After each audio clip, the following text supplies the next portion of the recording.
যে আমাদের এই লড়াই যতটুকুন বেশি রাজনৈতিক লড়াই, তার থেকে হাজার গুণ বেশি সাংস্কৃতিক লড়াই। রাজনৈতিক লড়াইয়ের জয় পরাজয় 2 বছরের মধ্যে আবার অন্য কেউ দাঁড়িয়ে যায়, কিন্তু আমরা যদি সাংস্কৃতিক লড়াই জিততে না পারি, এই যে আপনি চক্ষু বন্ধ করে ভাবেন, যদি 1 মিনিট আপনাদেরকে জিজ্ঞেস করি, আপনাকে যদি বলি এই যে বাঙালি সংস্কৃতি কি, আপনার চক্ষু বন্ধ করে আপনি এমন জিনিসগুলোই আপনার পোট্রে করবে যে আপনি যেভাবে বড় হয়েছেন, বাঙালি মুসলমান, বাংলাদেশ, বাতাসা, মিলাদ, তবারক, নজরুল, অন্যান্য সবকিছু আপনি এগুলোকে দেখবেন মাইনর।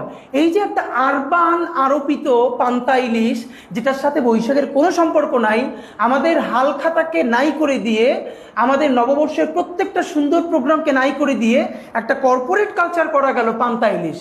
হাজার হাজার কোটি টাকা, ফ্যাশন হাউসগুলো হাজার হাজার কোটি টাকা শাড়ি বানাচ্ছে। এটা কি 20 বছর আগেও ছিল না তো। তা আমরা মনে করেছি ওই যে মনস্তত্ত্ব ভাঙতে হবে যদি আমরা একটা ইনসাফের বাংলাদেশ গড়তে চাই।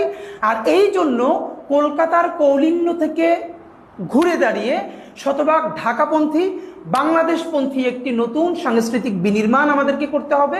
সুতরাং আমাদের রাজনীতিকে বাঁচাতে হলে সাংস্কৃতিক সংগ্রাম করতে হবে।